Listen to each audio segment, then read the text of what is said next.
Hello बच्चों, कैसे हैं आप सब। बच्चों, मैं डिम्पल कटारिया आप सबका अक्षय एकेडमी यूट्यूब चैनल पर बहुत सारा वेलकम करती हूं। आज की इस वीडियो में हम 9वीं कक्षा की गणित विषय का कार्यपत्रक सीखेंगे और ये जो वर्कशीट है हमारे पास 5वें नंबर की है जो हमें 16 अप्रैल 2021 को मिलेगी और इसमें हम अपरिमेय संख्याओं की गुणा करना सीखेंगे। तो बच्चों, अब अपरिमेय संख्याओं की गुणा करने की अगर हम बात करते हैं तो आप लोग परिमेय संख्याओं की गुणा और भाग करना तो बहुत अच्छे से जानते हैं ना।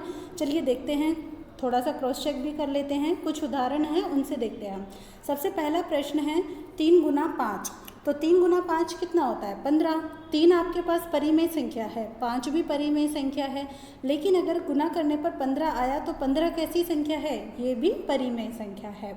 ऐसे ही 1.2 को 3 से गुना करते हैं तो 3.6 मिलता है और 3.6 भी हमारे पास कैसी संख्या है? परिमेय संख्या है। 5.3 को 8 से गुना करने पर 42.4 मिलता है और 42.4 भी कैसी संख्या है? परिमेय संख्या। अगर आपको नहीं लग रहा कि कैसे, तो देखो 42.4 है आपके पास, पॉइंट हटाओगे तो यहाँ पर बटे में क्या आ जाता है? 10। तो ये P बटा Q के रूप में आ गया ना, तो इसका मतलब ये भी परिमेय संख्या है। ऐसे ही 32 में अगर हम 2 से भाग देते हैं, यानी कि 32 बटा 2, तो 2 से ये 2 एकम 2 और ये कितनी बार कटेगा? 16 बार। तो 16 यानी कि हमारे पास उत्तर आया है और जो कि हमारे पास कैसी संख्या है? यहाँ पे परिमेय संख्या है। ठीक है। अब इसके बाद यहाँ पे हमारे पास जो अगला प्रश्न है वो है 4.2 में 3 से भाग देना। 4.2 में 3 से भाग देंगे तो 1.4 आता है और 1.4 यानी कि 14/10 और ये भी हमारे पास कैसी संख्या होती है? परिमेय संख्या होती है। तो बच्चों, हमारे पास यहाँ पर इतना तो पता चल गया और हम ये भी देख रहे हैं कि हमने जितनी भी परिमेय संख्या हैं इनको चाहे हमने गुना किया या भाग किया, हमेशा हमें कैसी संख्या मिली है? आप देखिए यहाँ पर हमेशा आपको यहाँ पे परिमेय संख्या ही मिली है। ठीक है। अब आता है अपरिमेय संख्याओं के बारे में। तो हम अपरिमेय संख्याओं को चेक करते हैं, जिसमें पहला प्रश्न है √2 को √3 से गुना करना। तो जब दोनों ही रूट वाली संख्या है तो हमने ये एक इस तरीके से बड़ा रूट का चिन्ह लगा लेते हैं और जो भी रूट के अंदर है वो इसमें लिख लेते हैं। यहाँ पे 2 भी है और गुना कर रहे हैं 3 से, तो 2 तिया आया 6, यानी कि √6 मिला और √6 भी हमारे पास कैसी हो जाएगी? अपरिमेय संख्या। तो ऐसे ही हमें बाकी सबको भी चेक करके बताना है। तो अगला प्रश्न है दूसरा, √2 को √2 से गुना करना। तो रूट का चिन्ह आपके पास रहेगा और 2 गुना 2 अंदर आ गया। अब आप देखो यहाँ पे ये 2 कितनी बार आया है? 2 बार, यानी कि जोड़ा बन गया और जब जोड़ा बन जाता है तो वर्गमूल से जो अंक है वो बाहर आ जाता है, यानी कि 2 बाहर आ गया। तो 2 कैसी संख्या हो जाती है? परिमेय संख्या। अब देखो, अभी थोड़ी देर पहले हमने देखा था कि जितनी भी परिमेय संख्या थी हम उनको चाहे गुना करें या भाग करें, हमेशा परिमेय संख्या मिल रही थी। लेकिन अगर हम अपरिमेय संख्याओं की बात करते हैं तो पहले प्रश्न में तो हमें गुना करने पर अपरिमेय ही मिलता है, लेकिन दूसरे प्रश्न में क्या मिल रहा है? परिमेय, यानी कि अपरिमेय संख्याओं की गुना भाग करने पर हमें परिमेय संख्या भी मिल सकती है। ध्यान रखना ये। अगला प्रश्न देखिए, √3 को √8 से गुना करना। तो √8 है यहाँ पे, 8 जो है इसके हम टुकड़े कर सकते हैं। तो 8 का अगर हम अभाज्य गुणनखंड करें तो जो जिन बच्चों को नहीं आता वो यहाँ से देख सकते हैं। 8 का अभाज्य गुणनखंड करने के लिए 2 से भाग देंगे तो 2 चौक 8, फिर 2 से दोबारा भाग दिया, 2 दूनी 4, फिर यहाँ पर 2 एकम 2। तो यहाँ पे कुल मिलाकर आपके पास ये जो 2 आया है वो कितनी बार आया है? आप देखिए 3 बार 2 आया है। तो हमने यहाँ पर ऐसे ही लिख दिया है 3 बार। ठीक है। जिनका जोड़ा बन जाएगा वो बाहर निकाल लेंगे। जोड़ा मतलब यानी कि जो 2 बार आते हैं, तो ये जो 2 है यहाँ पे 2 बार आ रहा है तो हमने इसको तो बाहर निकाल लिया। अंदर क्या बचा हमारे पास? 3 गुना 2 और 3 गुना 2 कितना हो जाता है? 6, यानी कि 2 √6 हमारे पास संख्या बची। अब इसके अंदर रूट आ रहा है ना, तो ये हमारे पास कैसी संख्या हो जाती है? अपरिमेय संख्या। अगला प्रश्न देखिए, चौथा प्रश्न। इसमें √3 को हमें गुना करना है 2 + √5 से। तो पहले तो हम √3 को 2 से गुना करेंगे। तो ये देखिए 2 को √3 से गुना किया। अगली बार हम √3 को यहाँ पे √5 से गुना करेंगे। जब 2 को √3 से गुना किया तो 2 तो रूट के अंदर नहीं है, तो हम बिल्कुल ऐसे ही लिख देंगे, 2 लिखेंगे फिर √3। अब √5 और √3 दोनों ही वर्गमूल के चिन्ह के अंदर है, तो इसका मतलब वर्गमूल का चिन्ह बनाया और 3 गुना 5 लिखा और 3 गुना 5 कितना होता है? 15। यहाँ कोई जोड़ा नहीं बन रहा, तो ये संख्या आपकी जैसी है वैसी की वैसी ही रहेगी और इनमें आपके पास यहाँ पे वर्गमूल का चिन्ह होता है, तो ये अपरिमेय संख्या है। अगला प्रश्न देखिए 5वां, √2 + √3 और फिर √3 - √5। तो पहले तो हम √2 को √3 से गुना करेंगे, √2 को 3 से गुना करेंगे, तो 3 में वर्गमूल का चिन्ह नहीं है तो हम लिखेंगे 3 √2। अब हम √2 को √5 से गुना करेंगे, तो ये हो गया √2 × √5, ठीक है। हमने वर्गमूल का चिन्ह बनाकर 2 और 5 एक साथ लिख दिए। अगली बार हम 3 को √3 से, तो ये रहा, और फिर √3 को √5 से ये रहा, तो 3 √2 - 5 दूनी 10, फिर 3 √3, फिर ये 5 दिया 15। यहाँ पर आप देख रहे हो कि वर्गमूल का चिन्ह बना हुआ है, ठीक है। तो ये जो संख्या आपको यहाँ पे मिल रही है, ये कैसी मिल रही है? अपरिमेय संख्या मिल रही है। अगला प्रश्न है 6ठा, इसमें भाग देना है। तो 3 √3 में √3 से भाग देना है, √3 से √3 कट गया तो क्या बचा? 3। और जो 3 होता है हम उसको 3/1 के रूप में लिख सकते हैं, तो ये हमारे पास यहाँ पे परिमेय संख्या होती है। अगला प्रश्न देखिए, √10 को √2 से भाग दिया, तो दोनों ही रूट के अंदर है, तो √10/2 लिखा, तो 2 से ये 5 बार कट गया, वर्गमूल के चिन्ह के अंदर ही रहा √5, तो √5 भी यहाँ पे कैसी संख्या है? अपरिमेय संख्या, ठीक है बच्चों।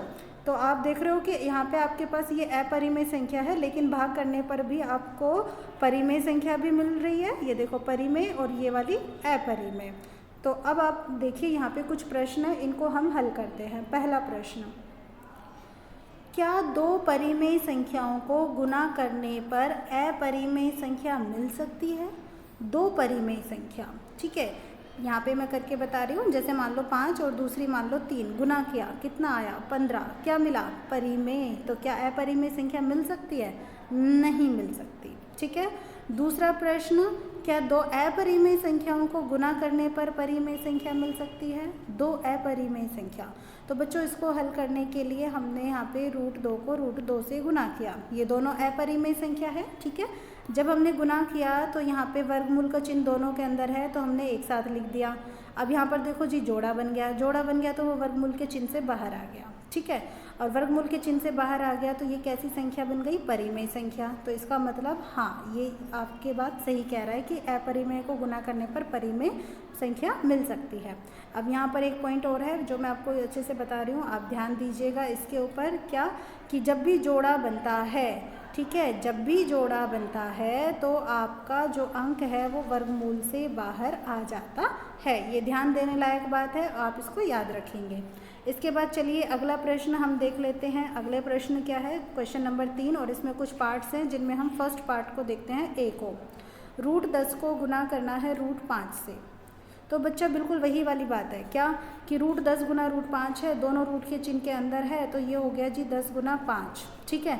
अब टुकड़े कर लो, किस किस के टुकड़े करोगे? चलो 10 के टुकड़े कर पाएंगे, तो 10 के टुकड़े हो गए 5 गुना 2, और 5 यहाँ पे रहा।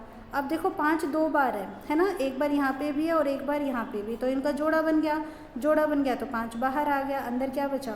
√2। तो ये आपका उत्तर हो जाएगा 5 √2। समझ में आ रहा है ना? अगर बच्चों आपको अच्छे से समझ में आ रहा हो तो आप प्लीज़ अपनी ये जो वर्कशीट है इसको लाइक कीजिएगा, अपने फ्रेंड्स के साथ शेयर भी कीजिएगा, ठीक है बच्चों। और चैनल को सब्सक्राइब करेंगे तो मुझे बहुत अच्छा लगेगा। अब √3 को √6 से हमें यहाँ पे करना है, ठीक है, बी वाले क्वेश्चन में। तो इसके भी हम टुकड़े करेंगे, तो टुकड़े करेंगे तो रूट वाली संख्या जो है 3 के तो कर नहीं सकते क्योंकि 3 से ज़्यादा छोटा तो हम कर ही नहीं पाएंगे, 3 एकम 3। 6 को करेंगे तो यहाँ पे 2 गुना 3 है। हम इन सबको एक साथ भी लिख सकते हैं, जैसे कि पहले वाले प्रश्न में लिखा था, तो 3 गुना 2 गुना 3। अब आप यहाँ पे देखो जोड़ा बन रहा है 3 का, तो 3 बाहर आ जाएगा, अंदर क्या बचेगा? 2। तो 3 √2 आपका उत्तर हुआ। सी वाला देखिए, सी में हमें यहाँ पे √6 को √3 + 2 से गुना करना है। अब चलो करते हैं, √6 को √3 से करो पहले, तो चलो जी √6 को हमने √3 से किया, फिर प्लस का चिन्ह बीच में है, ये प्लस का चिन्ह है ना, फिर √6 को 2 से करो, ये √6 को 2 से किया, तो √6 गुना √3, √6 गुना 3 एक साथ लिख देंगे हम, ठीक है। फिर प्लस में 2 में तो रूट नहीं लगा हुआ, इसको पहले लिखकर √6 लिख देंगे। अब जैसे हमने बी वाला प्रश्न किया था वो भी √3 गुना √6 है, तो यहाँ पे भी ऐसे ही इस 6 के टुकड़े कर सकते हैं, तो क्या मिलेगा हमें? 2 गुना 3, और ये 3 है ही, प्लस में फिर 2 √6, फिर यहाँ पे 3 बाहर आ जाएगा क्योंकि जोड़ा बन गया, और प्लस में 2 रूट 6, ये हमारा उत्तर हो जाएगा। ठीक है, अब चलिए देखते हैं अगला प्रश्न जिसमें है डी। रूट 15 को 5 से भाग देना है। ठीक है, अब की बार भाग देना है बच्चों, भाग। रूट 15 इसको 5 से, 5 लिख दिया। रूट 15 के टुकड़े करो, 15 यानी कि 5 गुना 3, और बटे में कितना है रूट 5। हम इसको अलग अलग भी लिख सकते हैं, उससे भी कोई फ़र्क नहीं पड़ेगा भाई। जब हम वर्गमूल के चिन्ह के अंदर एक साथ लिख सकते हैं तो हम बाहर भी तो अलग अलग कर सकते हैं। अलग अलग करेंगे तो रूट 5 से रूट 5 कट गया और यहाँ पे बचा रूट 3। ठीक है, ये हो गया डी वाला प्रश्न। अब देखिए ई वाला। ई में हमें रूट 7 को रूट 21 से गुना करना है। चलिए करते हैं, रूट 7 और इसको गुना करना है रूट 21 से।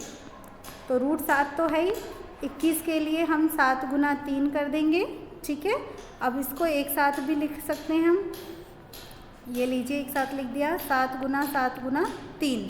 7 जोड़ा बना रहा है तो बाहर ले आओ और अंदर बच गया 3 रूट के अंदर। ये हो गया ई वाला प्रश्न। एफ में 18 रूट 3 में 6 रूट 3 से भाग देना है। चलिए देखिए एफ भी कर लेते हैं। 18 रूट 3 है और इसमें हमें 6 रूट 3 से भाग देना है। तो जब भाग देना है तो 18 यहाँ लिखेंगे, 18 बटे रूट 3 और नीचे में 6 बटा रूट 3। रूट 3 से रूट 3 कट गया, 6 एकम 6 और 6 तिया 18। तो यहाँ पे क्या बचा 3। ये हमारा एफ हो गया प्रश्न। एफ के बाद अगला प्रश्न देख लेते हैं हम यहाँ पे जी। जी में हमें 27.8 है और इसको हमें 15 से गुना करना है। अब की बार बच्चों ये दोनों ही हमारे पास परिमेय संख्या है। ठीक है, 27.8 जिसको हमें 15 से गुना करना है। तो 15 से जब हम गुना कर रहे हैं तो हमारे पास यहाँ पे क्या कर सकते हैं हम, देखो थोड़ा सा आसान भी है। कैसे, ये पॉइंट हटा दो तो नीचे कितनी जीरो आ जाएंगी 1। तो 278 यहाँ पे 15 और बटे में कितना 10, जो जिससे कटता है काट दो। 5 दूनी 10, 5 तिया 15। अरे 2 से भी तो कट रहा है ऊपर वाला, देखो 2 एकम 2, फिर यहाँ पे 2 एकम 2, 2 तिया 6, 2 निम 18। तो 139 है और इसको हम 3 से गुना कर रहे हैं। 3 नम 27 हासिल 2, 13 तिया 39, 39 और 2 41। तो 417 हमारे पास हो गया। ठीक है, अब ये वाला जी वाला प्रश्न भी हो गया। चलिए एच देख लेते हैं जिसमें हमें 1.06 को 2 से भाग देना है। अरे भाई ये तो बहुत आसान है बेटा, बहुत ही आसान प्रश्न है। देखो बिल्कुल जैसे बताया वैसे ही करेंगे। 1.06 2 से भाग दिया, पॉइंट हटाया, नीचे कितनी जीरो आई 2 जीरो आई ना। चलो कोई बात नहीं, अब भाग दे दो। इसका मतलब 106 ऊपर है, 2 है और फिर 100। तो 2 से काटो, 2 एकम 2, 2 पंच 10, 2 तिया 6, 53 बटा 100। नीचे कितनी ज़ीरो लगी हुई हैं 2 ज़ीरो लगी हुई हैं। तो यहाँ पे आपने 2 अंकों से पहले आपने पॉइंट लगा दिया, तो 0.53 ये आपका उत्तर हुआ। तो बच्चों इसी तरीके से हमारी वर्कशीट जो है वो कंप्लीट होती है। आई होप आपको बहुत अच्छे से क्लियर हुई होगी। आप प्लीज़ इसे शेयर जरूर कीजिएगा और सब्सक्राइब भी कीजिएगा चैनल को। थैंक यू बच्चा फॉर वॉचिंग माई चैनल।